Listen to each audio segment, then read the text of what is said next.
Oh dear, we didn't start that. Oh, I'm sorry that we didn't do that because that was really All right. important what you're saying.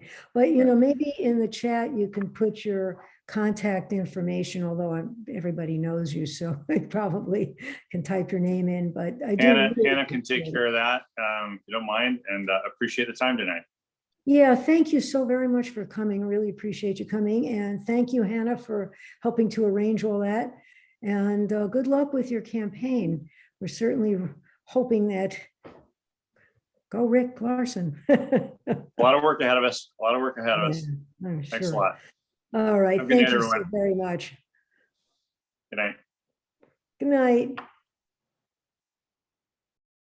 Oh dear. Well, that's unfortunate. That's my fault. I forgot about the recording. I apologize to everybody. We are recording now.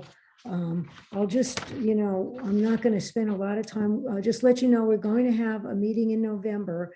It's going to be November 15th because the second Tuesday of the month is election day. And we're going to have our Councilman Ryan Walter, who serves on the city council. He's going to do a presentation on the housing issues in Anacortes and Skagit County, and it will be a Zoom, and we'll send out the link. Just a couple of quick things. The gala was a fun event. I want to thank Lynn Campbell and all the volunteers. I know it was just a lot of work to get that done. Rita had mentioned that if you wanted to be a volunteer with the election, you could call the auditor's office and sign up to do that as a volunteer observer. And that was it. Are there any other candidates here that I might have missed? I've kind of been, I know we've had a lot of the candidates coming and going. I don't see any today, but if there is anybody, please let me know because I'm not seeing you. That doesn't mean you're not here. I also want to quickly thank Don Ambrose, who edits the Skagit Democrats newsletter, because he always puts information about our meetings in, and it's wonderful because it reaches hundreds and hundreds of people. And the Whidbey newsletter is put out by Carol and Rich Tamler. So anyway, I'm going to start. This is recorded, and I'm going to turn this over to our two speakers. It's Karen Richter. I hope I've pronounced it right. Richter, but that's very close. And Lisa Dekker. They are with the Puget Sound Advocates for Retirement Action, PSARA. It's a very long and complicated name, but it's a wonderful organization. And this is an organization that advocates for retirees. They have a monthly publication, and it covers not just this one topic, but lots of different topics that are concerns for us. And some of the things in the just recently are ballot measures, labor issues, environmental issues, the labor movement, women's rights. And that's just a little bit. If you are interested in their newsletter, maybe later you could one of you can put the link to that, because it's really a good newsletter. And but tonight the focus is going to be on original Medicare and how and why it is at risk. This is something that's very under the radar, and so I really appreciate you coming, educating us. And just be aware, we get a lot of YouTube links after we record it. So anyway, I'm going to turn the meeting over and let you folks educate us on what's going on. Well, thank you, Barbara. I think I'll start, and then Lisa will pick up. I'm going to do a little background on this program, and then Lisa will talk about where we are now. And then we'll both talk to you about what steps you might want to take to stop this program. I do want to talk a little bit more about PSARA, though. Thank you for that nice introduction to it, but I want to add a little more that we work across generations, really, for social justice, for economic security, dignity, the right for everybody to retire in a dignified way. And we really care about the planet too. So we have a very active climate justice group amongst all the committees that we have at PSARA. So one of our main principles really is to advocate to preserve and expand Social Security, Medicare, and Medicaid. And that's why Lisa and I are here tonight. We want to talk to you about a Trump era scheme to totally privatize Medicare. And like you said, Barbara, it's been under the radar and not many people know about it to this day. We've been working on this campaign since, I think, last January. The plan to privatize traditional Medicare started through a pilot program called direct contracting. And it was launched in 2019 by the Center for Medicare and Medicaid Innovation under the Trump era.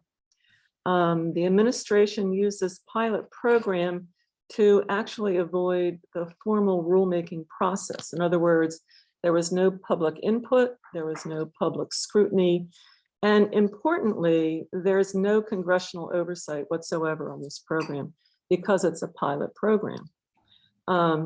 So this project has continued now under the Biden administration.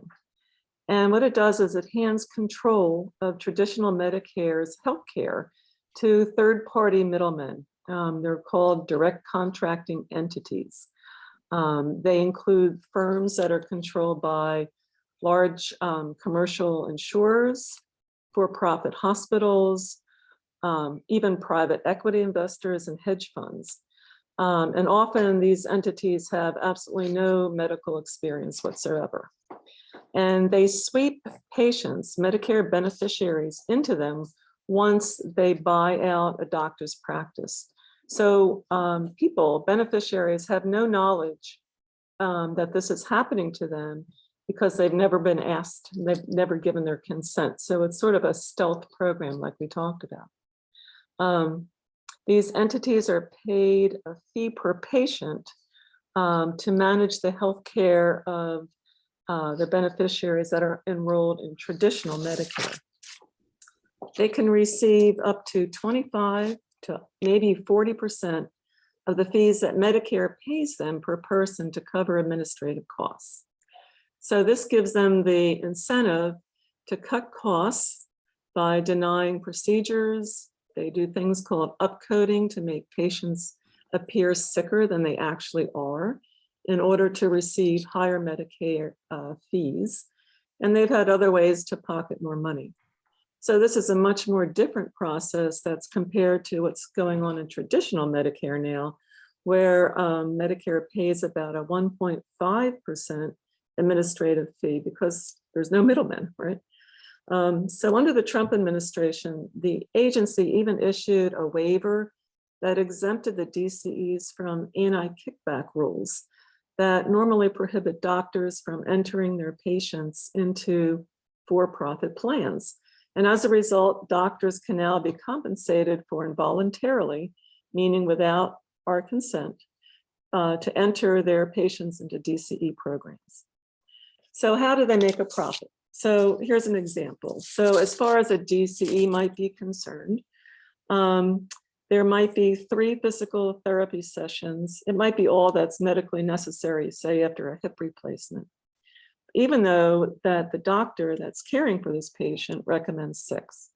So likewise, they might decide that an X-ray is a better idea and will suffice instead of an MRI that your doctor prescribes. So they have that ability and that control to make decisions that normally a doctor and patient make under traditional Medicare. So what's being done to stop this? Last January, Representative Jayapal sent a letter signed by more than 50 members of the House of Representatives to the Health and Human Services Secretary PSARA, demanding that the DCE program be terminated.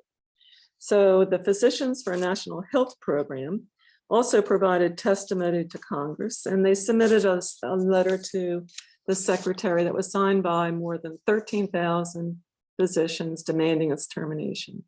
Other organizations did the same, and the pressure worked. And Secretary PSARA announced that the DC program would be terminated effective the end of this December 22. And we thought that this could have been a great celebration, but instead, the Trump pilot was immediately rebranded, and now it's called ACO REACH. And that means, I know it's a great acronym, right? It's called the Accountable Care Organization, Realizing Equity, Access, and Community Health. And they said that it would begin effective January 1st, 2023.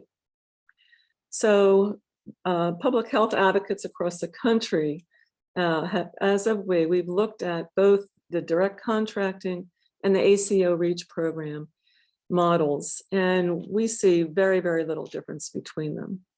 They see nothing in the pilot that spells out any systemic way to address real inequities suffered by BIPOC communities and individuals and other underserved areas. Each plan can address inequity however it chooses, with no oversight by CMS. They can determine if it does anything at all. So in fact, the experts are telling us that rather than opening the door to middlemen and private equity entities, the expansion of Medicare would be a better idea, because expanded Medicare, as we know, would include dental, vision, and hearing. It would ensure hospitals and services in rural and underserved areas to become a little more financially viable. So both pilot programs continue to allow third-party entities to wedge themselves between patients and doctors and draw down the medical trust fund by making huge profits. Patients will continue to be swept into the ACO REACH without knowledge and consent. And payments to ACO REACH will continue to be set at amount per patient, not fee for service like traditional Medicare. Again, this incentivizes any ACO REACH entity to restrict services and keep remaining Medicare payments for a profit. So one thing to note that you might not know, by 2028, annual Medicare spending is estimated to be $1.6 trillion, which is a major motivating the Wall Street to buy up hospitals, physician practices, and other healthcare organizations. We know that the Polyclinic here in Seattle was purchased by Optum, and Optum is owned by United Healthcare, which is probably the largest insurer in our country. No, we know it is in our country. It could be in the entire world. And you probably read the news that Amazon wants to buy First Medical, which owns Iora. So, I mean, what could go wrong with Amazon dictating our healthcare? So I guess bottom line is Medicare beneficiaries choose traditional Medicare because we just don't want a third party affecting the decisions that are made between our healthcare provider and ourselves. The DCE program and ACO REACH violate the choice that millions of Medicare beneficiaries have made. So that's sort of the background. That's where we learned about this program.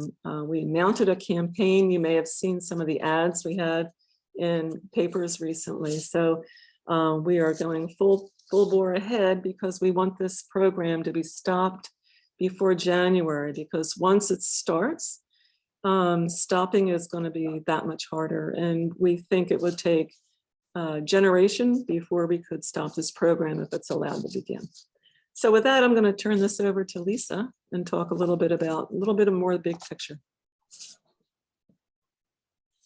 Hi, everybody. My name is Lisa Dekker, and I'm actually living on the water over here on the Strait of Juan de Fuca between Sequim and Port Angeles. So I'm going to try to give you sort of the big picture and kind of a little bit more explanation of why this is so dangerous.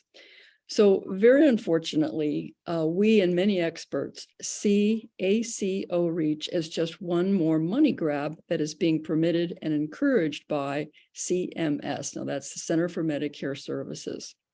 And of course, in a way, this is really much of a piece with what's going on, corporatization of water, any public education. It's much of a pattern. So to tell you a little bit more about what CMS, the Center for Medicare Services, does and why it's related to ACO REACH. So this federal agency oversees and manages traditional Medicare. And so if you're under traditional, you are very likely to be a target for an ACO REACH entity at some point and not even know it. CMS also oversees the pilot program that Karen just talked about. That's the Center for Innovation. And that group tests new ways to supposedly improve traditional Medicare. Sounds great, make it more efficient, make it less costly. Well, it doesn't really work that way. What they're really doing here is putting you in ACO REACH, and we think it's very significant. So CMS also, many of you may be under something called Medicare Advantage, and they oversee that also. And again, just a reminder, this is where insurance companies manage and profit from your care. And usually you know that that's what's going on. It's not hidden. And right now, we have almost a half of all people under the big umbrella of Medicare. And this number is increasing. Almost half of Americans under Medicare are part of Medicare Advantage, and it's increasing. So first off, you should know that PASARA and many other activist groups have known for a long time that Medicare Advantage was endangering Medicare itself and the Medicare Trust Fund. But just this week, we learned how serious the danger really is, thanks to a front page New York Times investigative article called "The Cash Monster Was Insatiable: How Insurers Exploited Medicare for Billions." Does anybody here ever recall seeing this? It came out on the 8th of October. Anyway, it turns out that Medicare Advantage is rife with fraud. And we're going to put a link in the chat so you can actually try to find that article and read it yourself. So here's just some of the text from that report. 8 of the 10 biggest Medicare Advantage insurers, representing more than 2/3 of the market, have submitted inflated bills according to federal audits. 4 of the 5 largest players, United Health, Humana, Elevance, and Kaiser, have already faced federal lawsuits alleging that efforts to overdiagnose, that's also called upcoding, their customers crossed the line into fraud. In other words, they were claiming that people needed way more services than they really did, and therefore they would get the money as if those services really happened, and they didn't. So the 5th company, CVS Health, which you may be familiar with because they now own Aetna Insurance, they told investors its practices were being investigated by the Department of Justice. So there's a lot going on. So here's the real tragedy, I think, in this whole article. And by the way, it's 10 pages long, but it's very well done, very understandable. All of these additional upcoded diagnoses that were happening all over the country under the pressure of the middlemen in Medicare Advantage led to over $12 billion in the year of 2020 in overpayments. And that would have been, get this, enough to cover the hearing and vision care for every American over 65. And we all know that's what we would really like to have in Medicare. And it was right there, and it went into the pockets of these insurance companies illegally. So back to ACO REACH, recalling how both Medicare Advantage and ACO REACH are being totally privatized. So there's a pattern here. It appears that there are really 3 threats that are posed by this program, ACO REACH. Number one, as Karen mentioned, it absolutely changes the relationship of trust between doctor and patient. Number 2, by overspending, it is threatening the money that's in the Medicare Trust Fund, because its stated goal, and they're not shy about it, is we want to have every single beneficiary in Medicare to be managed by an ACO, by an accountable care organization, by 2030. And thirdly, with the explosion of profitization / corporatization takeover of Medicare, so you can see it's happening across the board. And Medicare is a huge part of the entire US healthcare system as far as how much money and how much care is happening there. ACO REACH and Medicare Advantage together, if they're left unchecked, could destroy any hope whatsoever of seeing a universal healthcare system for Americans. And I don't know where you all are, but I'm guessing at least many of you would support a universal healthcare system for the country. So I'll finish up with two things. There's a quote in the article. No, I'm sorry, this was not in the article. It was in a newsletter called Health Justice Monitor. And this is a gentleman named Jim Kahn. He's Emeritus Professor of Health Policy, Epidemiology, and Global Health at University of California, San Francisco. And he directly referred to this very recent New York Times investigation. He said, quote, "Let's hope that this news represents a sea change in how the public," that's us, "understands and reacts to the private insurance takeover of Medicare Advantage, Medicaid, and with ACO REACH, our traditional Medicare.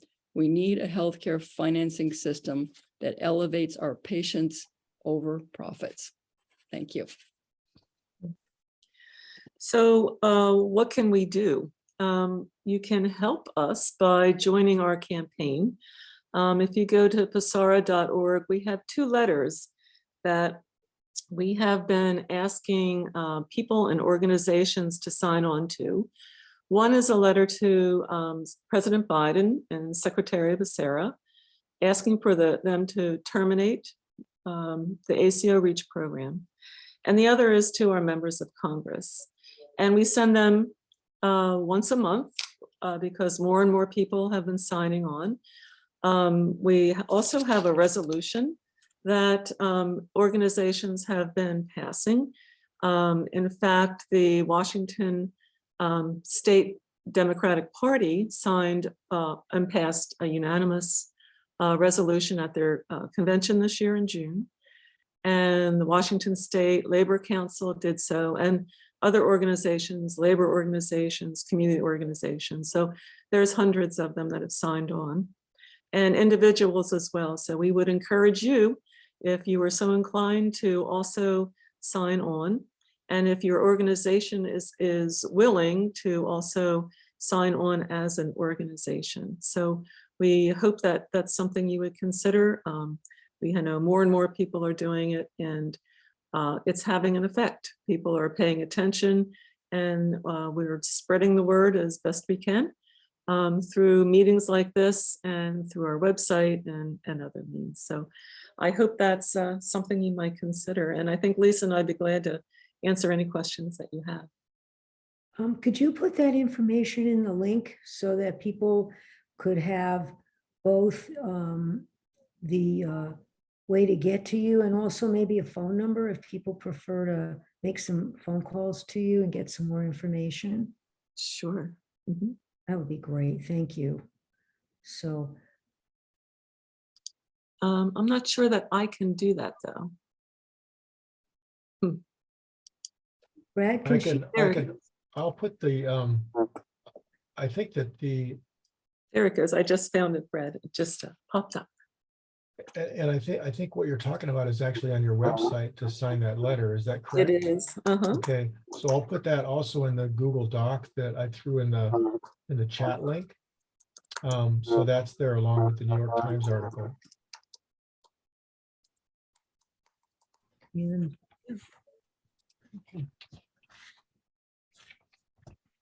And I got to add, it's too bad he left, but I will tell you, one of our biggest asks of all of you and all the people we talk to is, yes, let your congressman know, and also our 2 senators, that you want this to stop with Medicare, that you want to see ACO REACH terminated.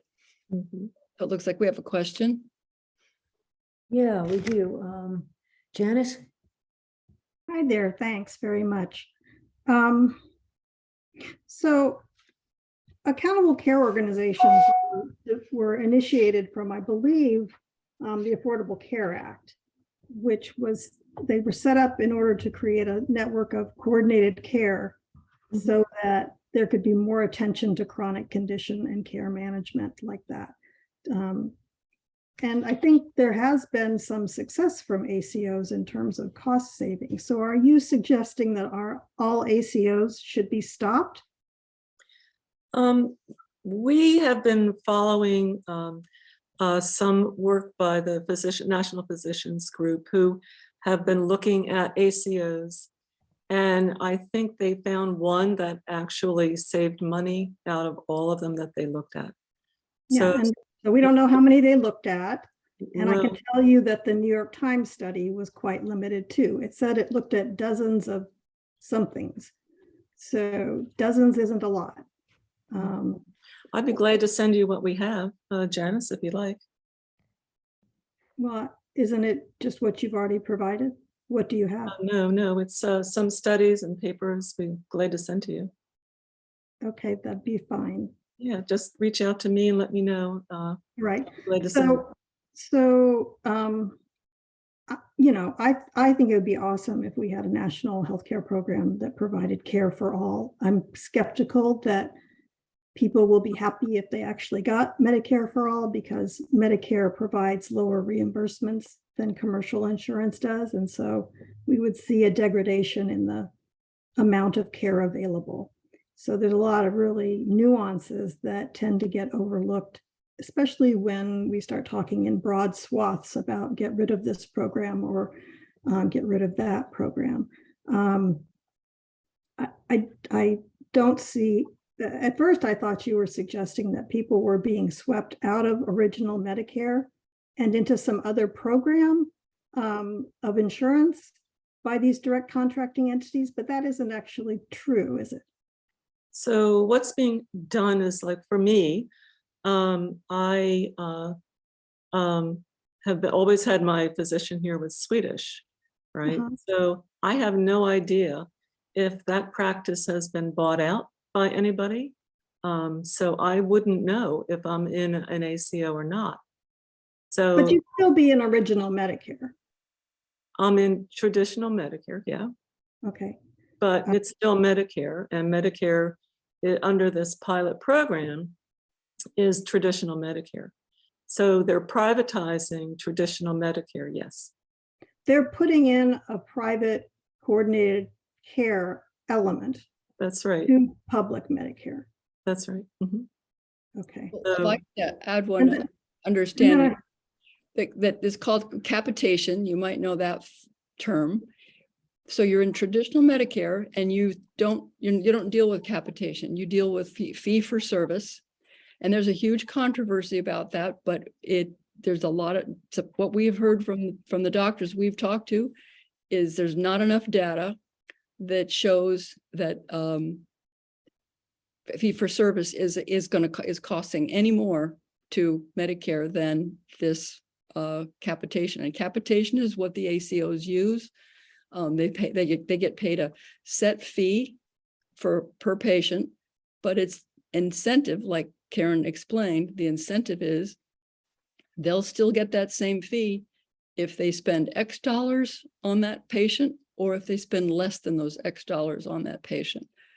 And I will just lastly refer you to, we had a great presentation early on from several doctors. One was Dr. Ed Weisbart, and he's worked in the medical field for 30 years, and he sees the ACO as a real danger to doctor-patient relationship and the Medicare Trust Fund.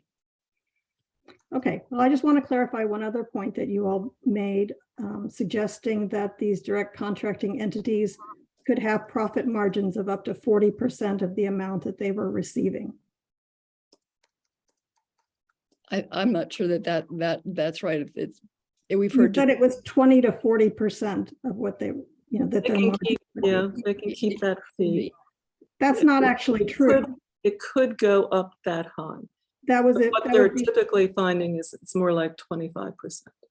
well, they have to pay for all the services that they're providing, and then the difference between what they've been provided and what they've spent then gets divvied up between CMS and the direct contracting entity. Right, so they get to pocket. So that gives them the incentive to deny care, to delay care, to do the things that I was talking about. So instead of Only so long MRI, as they don't lose their X-ray. patients.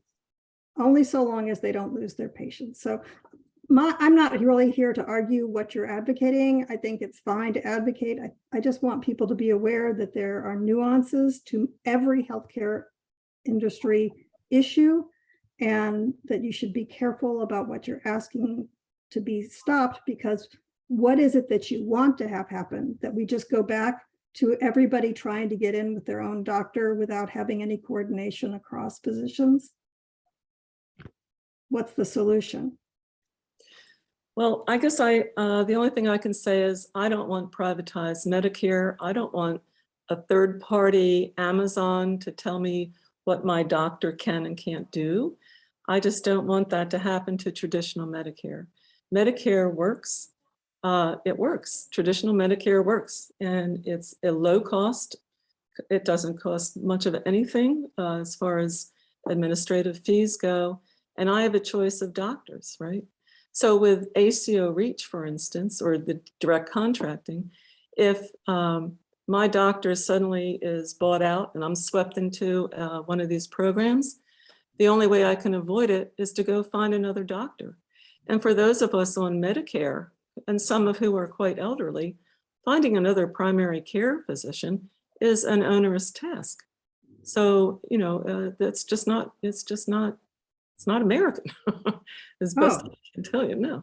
So what you're really advocating against is privatization, conglomeration of medical care practices and the increased corporatization of that. Absolutely, That too. absolutely. So Are there any other questions? Yeah, I have a question. I think I'm open. What this seems very much like to me is moving every traditional Medicare to become an HMO or an Advantage plan. And so it'll be interesting to see if the takeover of these of our normal traditional Medicare means that the HMOs, like they are in the Advantage plan, will then be able to make enough money to say, oh, we'll give you $100 for your glasses and, you know, $50 for your hearing aid or whatever nonsense they offer, which is very minimal for what those particular items actually cost, and push us all, essentially get rid of traditional Medicare. Is that accurate? That's what in my cynicism, I see, but I don't know if I'm just being cynical or Well, if that's what people are talking about is if this program gets enacted, it will be, you know, very, very difficult for anybody that advocates for single payer, universal health care, Medicare for all, to have that happen. Instead, it would really be Medicare Advantage for all. So it would be completely privatized medicine for Medicare. And there would be no more traditional Medicare at all. And that's why we're fighting this fight, is because we don't want that to happen. We think Medicare is a great program. It's a program that the federal government should run, not the private sector. So that's where we are. Lisa, do you have anything? Do you want to add? No, okay. Well, I would definitely recommend that you read the New York Times article, because quite frankly, it also puts into question what CMS is doing, because they are not overseeing. To have a system like Medicare see $12 billion go out the door and no accountability is disturbing. And I think there should be much more congressional oversight. And I hope that this is going to open the whole thing wide open, because this is not what we all signed up for when we said let's do a public healthcare program, and with an emphasis on healthcare, not profit. it looks like, Valit, it looks like you have your hand raised. Yeah, thank you, Barbara.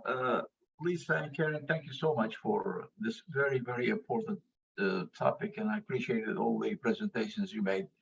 I, for one, ended up with this, enhanced Medicare, if you will, through the private insurance company. My observation has been, like, if you check into a hospital, you just present your card from the private insurance company, your provider, and essentially they will take care of you. You go in, you don't have to do anything with the billings or anything else. But also what I observed is the insurance company who is handling you, suppose it's United now, they bill Medicare on your behalf. And what I observed is Medicare has an extremely stringent schedule of payment, for each procedure. Now, admittedly, I do not trust the private folks, especially these private equity folks who get involved in that. Inevitably, greed gets in the way, and some way, somehow, will end up paying for it. What I'm really hoping you can maybe enlighten us a little bit in the billing process. What does actually take place? Does Medicare have some say so in how much money is paid for a particular patient or for a procedure? Please, excuse my ignorance in this. Well, I'm not sure about billing or the coding or anything that's specific to what would you experience in a hospital. So so I'm not quite sure what you're asking. What we're saying is that when it comes to the administrative fees, Right. Traditional Medicare is a 1.5% fee. With this ACO REACH program, it can be much, much, much higher. So they're getting a lot more money out of the Medicare Trust Fund Right. than normal, right? But as far as the billing, I'm sorry, I don't know the details on Medicare billing. No, I don't either. Okay, Janice says that in the chat, she says that she knows the answer. So Janice, could you, tell us what? Sure, as I understand it, I'm sorry, I didn't catch your name. The question that he asked was if he's in a Medicare Advantage plan and he goes into the hospital and he has maybe a surgery or a MRI or something like that. Right. What happens, there's no billing of Medicare for that service. It all gets run through the contract that the individual insurer has with its network of providers. And that's why you have preferred providers, because those are the providers that they've been able to negotiate better rates with by promising to funnel more patients to them. It's an exchange. What Medicare does is it sends each Medicare Advantage company a set amount of dollars for each Medicare patient every year, which according to one of the articles that we were directed to for this session was something like $11,000 a year per patient. And then at the end of the whole year, then they look back at all their claims and they do something called a risk adjustment process to see exactly how risky their patients were compared to others. And that's where this upcoding challenge happens. That has to be audited and reviewed carefully. Otherwise, there is a risk of fraud. And that's why CMS does these audits. Thank you. I think it's very involved in my judgment, but it is a scary progress, if you will, if you call it progress, in my judgment. Anyway. Thanks. Thank you. Okay, Brad, it looks like you've got your hand raised as well. Hi, thanks for your presentation. My question is, in your exploring articles around this phenomena, have you found anything that kind of presents a eye in the sky perspective on the dynamic that's happening in the industry, with the United States spending, I think it's about twice per capita as the next closest industrialized country, and yet we're 37th on the global index of quality of healthcare on average. I mean, so that is a point. And then the fact that within community healthcare systems like Waka Medical Bureau or Skagit Medical Bureau used to be, or the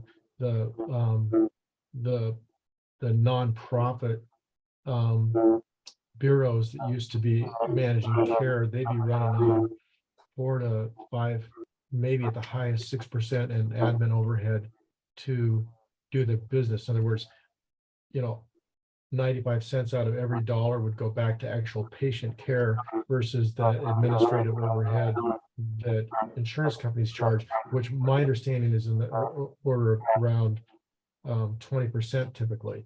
So Medicare is running at what you said, 1.7%, and the nonprofit medical bureaus would be running at around 5%. The for-profit business health insurance system is running at about 20%, with insurance companies basically taking that margin. So are there any summary articles that kind of look at the big picture and then bring this phenomena down into a context where these folks are just making a play to capture medical dollars within a system where they get a big chunk of it? I think so.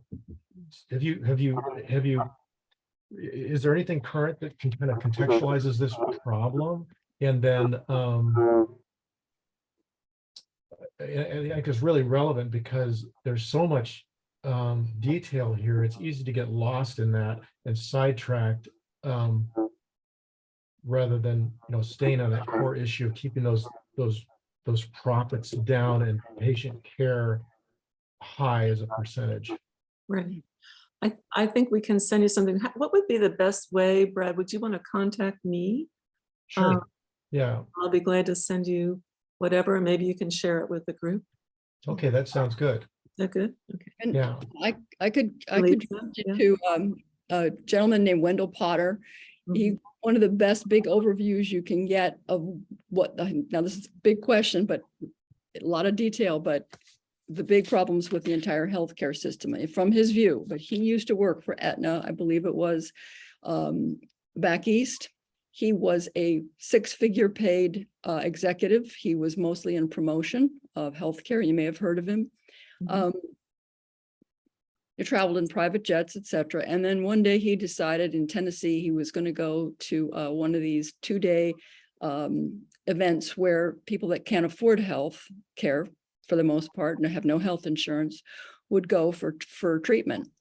And when he got there, he was so stunned to see the numbers of people that were lined up and all the care that they needed. He kind of had a revelation. And now he is one of the major spokespersons and people that keep their eye on what's going on in healthcare, why we have such an expensive system, and why we are failing on so many levels. So that's kind of a little bit off of our subject, etc. But we kind of got into those weeds a little bit. And there's a lot of people out there that are just as, disturbed as we are, the way corporatization has put profit before patient. Well, I think that's right on. I would also add that we have a few webinars that we've conducted with Dr. Ed Westbart comes to mind. They're on our website too, but I can send you those links as well because they're very informative. That'd be great. Hey, Sarah, you look like you have your hand raised. I always try to spend my money according to my ideology. And I ended up with Kaiser, just as, a continuation of what I got from my work. And so when I retired, I ended up with Medicare Advantage through Kaiser. And I never thought about it very much. But this new information suggests to me that if I want my money to go where I want it to go, instead of to corporate profit, that I should quit my Medicare Advantage and go to traditional Medicare. So I'd like your advice about that as a political decision. In other words, boycott the Advantage program and suggest to other people they might want to do that. Now, I have to say, I've got a full hour Zoom with a PEB guy to explain to me all the ins and outs of it and why it might not be a good idea and why it might be a bad idea, it might be a great idea. But as a stance, according to our beliefs, do you think it's a good idea to encourage people to get out of Medicare Advantage if they're currently in that? Yeah. Well, I want to say one thing, but I know that Karen can talk a little bit about PEB. One thing you want to be aware of to move from Medicare Advantage out of it, you need to check, because there's something called guaranteed issue, which if you have a supplement, or if you want to get out of Medicare Advantage and you want to then get traditional Medicare and buy the Medigap supplement, insurance companies may or may not have to take you based on the risk, but you should check that out. And I have heard that as some of the ACOs and providers go, that Kaiser is better than some, but I can't say more to it than that. But I have no concerns about them in terms of their service, but good. I would always prefer a publicly owned service over a corporate service. Doesn't matter what it is. So, you know, I'm I would agree. just curious about that as a political stance. Well, you mentioned PEB, so this is the Public Employees Benefit Board. So for those of us that spent their careers working with the state, public government, they manage the Medicare and healthcare for public employees. And last June, the staff put a proposal forward that would have eliminated traditional Medicare option. And there was so much concern about that, that public employees were so angry that this was even being considered, that they attended the board meeting. I think there were more than 300 of us, and it totally crashed the meeting because they weren't prepared for that sort of participation. So as a result, they decided to do public listening sessions throughout the year. And then a year from January, start having a discussion, weigh all the information, and then make a decision. So you may or may not hear that, Sarah, when you talk to your PEB representative, but you could bring that up and see what they have to say. Great, thank you. I don't think he's a PEB representative. I think he's just the person with Shiva who's Okay. well-versed in PEB. So thank you. Just so you know. There's a couple of things in chat. Janice is saying, but CMS is auditing and filing lawsuits. Isn't that oversight? I'll just ask, I don't know if you've had a chance to read the New York Times article, but it pretty much calls out CMS for not doing their job on all of this. They do some auditing, I guess, but it certainly didn't catch this $12 billion overpayment. And the list of insurance companies that have been under legal scrutiny on this already is pretty long. Okay, Rosemary asked, oh, I'm sorry, go on. No, go ahead. Oh, I was just reading this. Rosemary asked, are there any congresspersons who are looking into this and who are supporting the government program? Do you mean traditional Medicare or this ACO REACH program? I don't know. I will say that the person that brought this to our attention last January was Representative Jayapal, and she had a letter that was signed by more than 50 congresspeople that called out this direct contracting pilot program and was instrumental in having it terminated. So there are people that are alarmed and concerned. Representative Jayapal and Representative Smith certainly have joined our campaign to terminate this program. And we're working with our other electeds to see if they would join us too. The City of Seattle City Council just signed a resolution unanimously joining the campaign. So we're working it as best as we can. So there are elected officials that are certainly aware and very concerned.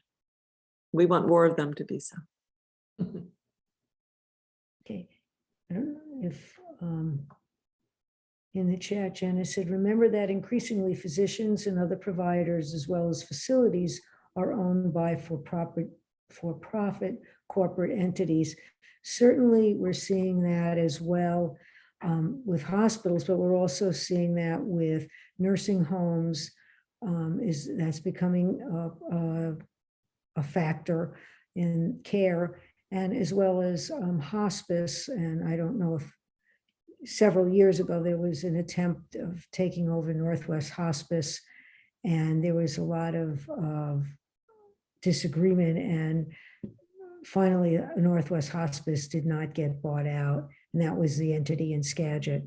And the reason that came about was because the entity that was going to buy them had a very bad reputation of dropping patients and only taking patients that were easy to care for in hospice, like dementia patients that didn't need a lot of physical help.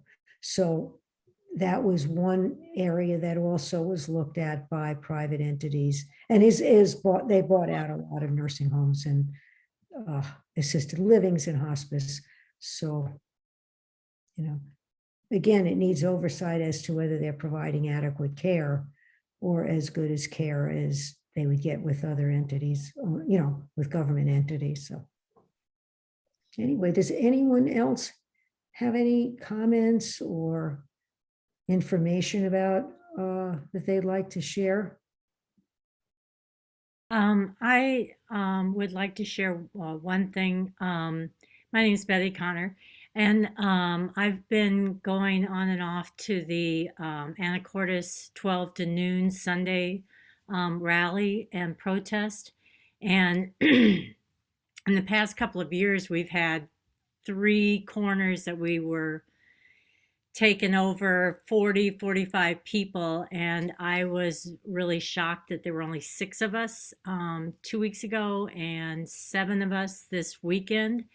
So I would really love to see more people show up for just that 1 hour on Sunday to hold, especially to hold signs for our candidates that we want people to vote for.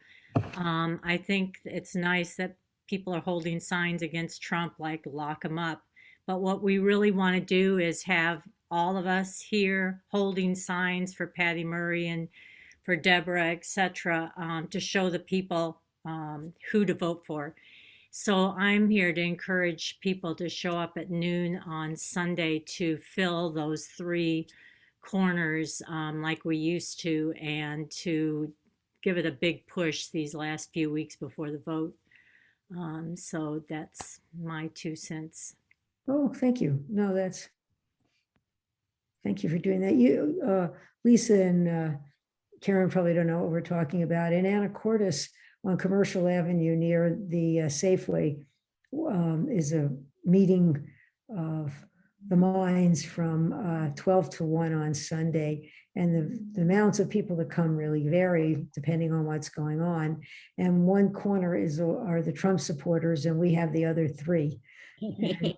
And we did have a We used ton to of have- people who were, Black Lives Matters and LGBTQ group, and so many people, and to stand there with only 6 people, there were 3 of us on one side and 3 on the other. It was really discouraging. So it's been a protest originally for being against the war, and it's been that particular rally on Sunday at noon is something like 18 years old. So it's a Wow. solid tradition, and it's again, it's only an hour of our time, and especially if you have any signs to hold up for our candidates, or make your own signs to say lock them up, whatever works for you.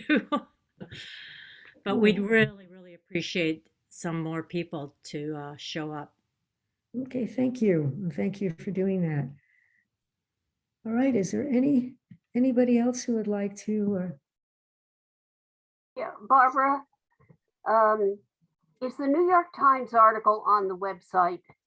Could somebody tell me that, or do I have to search for it? It's in your chat right here. Chat, Okay, thank you. it's in the chat right here. Yeah, I've got to copy that somehow. Okay, Just click on it, Rosemary. It should open a browser. It pops right up. Okay. Does anyone else have any questions or comments? Okay, well, thank you both so much for taking the time. It's very informative. And it's really interesting to, Janice, I really appreciate your perspective as well. I think that's very helpful to kind of get a big picture. But I think that this is something we really need to be looking at and be concerned about if we're involved with traditional Medicare and learn more about it. Barbara, we'd love to send you some more information and hopefully Brad and I will communicate and get some more stuff out to you. Great. And Sounds good, hope- Karen. I really hope you go to our website and sign our letters. That would be wonderful. Yeah, and we said having put the us. websites in the chat. Yes, indeed. I think that's an exceedingly, in my judgment, important issue. And thank you very much for joining us. Thank you. Appreciate Our it. pleasure. Everybody, Okay, so I will stay on if people want to leave, but if they have more questions and want to talk some more,